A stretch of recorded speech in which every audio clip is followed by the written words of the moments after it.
Merci.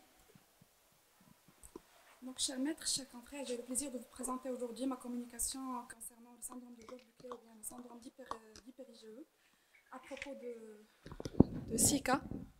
À propos de 6 cas suivis et diagnostiqués au service de pédiatrie CHU Hassan II de Fès. Donc, le syndrome d'hyper-IgE est un déficit immunitaire primitif rare, caractérisé par l'association constante d'une hypergammaglobulinémie E avec des infections récidivantes cutanées et pulmonaires.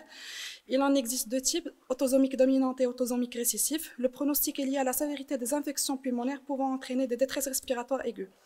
Donc, il s'agit d'une étude rétrospective incluant le dossier de 6 patients suivis et diagnostiqués pour syndrome d'hyper-IgE au service de pédiatrie CHU Hassan II de Fès.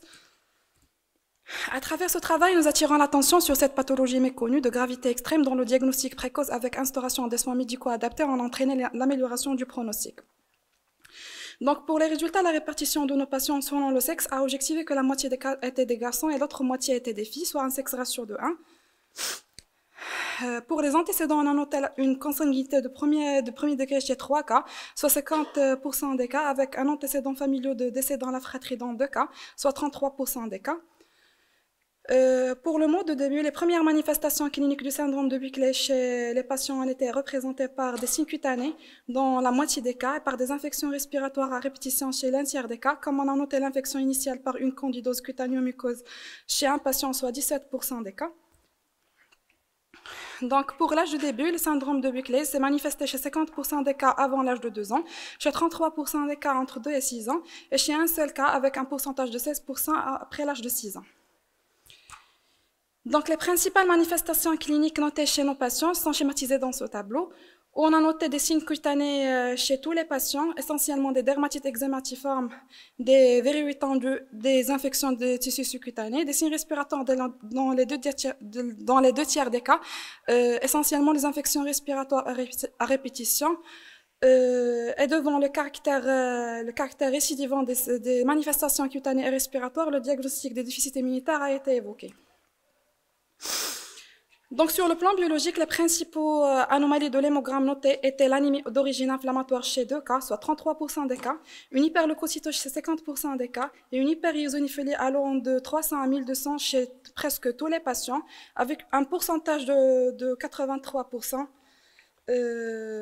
Mais on n'a pas noté d'autres variations spécifiques de la NFS.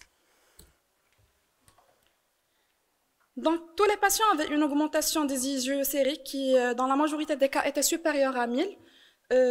La valeur maximale enregistrée était de 8500 unités par millilitre, mais le dosage pondéral des autres immunoglobulines, IgG, IgM et IgG, était normal chez tous les patients en fonction de leur âge.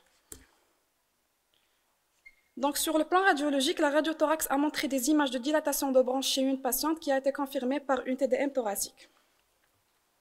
Donc, pour la discussion. Le syndrome d'hyper-IgE est un déficit immunitaire primitif, rare, qui se distingue par une triade clinique, la dermatite atopique, les infections cutanées staphylococciques récurrentes et les infections pulmonaires récurrentes. En outre, il existe des niveaux élevés d'IgE d'apparition précoce dans l'enfance primaire. Comme on a déjà dit, il est classé en 2 types, le type 1 syndrome d'hyper-IgE autosomique dominant et le type 2, le syndrome d'hyper-IgE autosomique récessif sans atteinte musculo-squelettique. Donc, le syndrome de Job est dû à une mutation du gène STAT3 dans plus de 2 tiers des cas.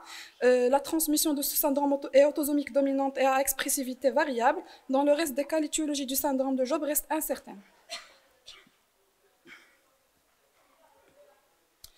Donc, le syndrome de Job se caractérise par les signes cliniques d'ordre immunologique et non immunologique. Pour les caractéristiques immunologiques, on note les éruptions eczématoïdes, les infections bactériennes cutanées et pulmonaires récurrentes, les candidoses cutanéo-muqueuses qui concordent avec nos résultats, et les caractéristiques non immunologiques. Les caractéristiques non immunologiques, on a les anomalies musculo-squelettiques, oculaires et vasculaires, ainsi que la dysmorphie faciale, où on remarque chez les patients atteints du syndrome de Job des traits faciaux caractéristiques qui apparaissent au début de l'adolescence ou plutôt à la fin de l'enfance, par exemple une asymétrie faciale, un front proéminent, les yeux enfoncés, un pont nasal large, une pointe nasale charnue large. Donc, les principales caractéristiques diagnostiques est une augmentation de taux sérique IgE de plus de 2000 et souvent plus de 500 unités par millilitre. La concentration sérique des IgG, IgM et IgA était en général normale selon la littérature, ce qui concorde avec les résultats de notre étude. Pour le traitement, les infections doivent être traitées de façon particulièrement active, de plus souvent par voie intraveineuse. Une fois contrôlée, la mise en place d'une prévention quotidienne par antibiotiques antifongiques et immunoglobulines intraveineuses diminue le risque d'infection et les altérations des tissus pulmonaires qui les compliquent.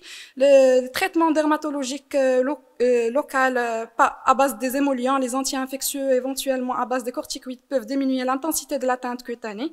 La place de la greffe des cellules hématopoïétiques n'est pas bien codifiée dans le cadre du syndrome de Douclet jusqu'à présent. Donc, en conclusion, les messages à retenir, c'est que le diagnostic de syndrome d'hyper-IgE doit être suspecté si les infections récurrentes, devant des infections récurrentes cutanées ou pulmonaires, se confirme par le dosage de taux des IgE sériques. Le traitement, pour le moment, est purement symptomatique, mais grâce aux antibiotiques et si le diagnostic est posé tôt, la survie des patients peut être augmentée. Merci de votre attention.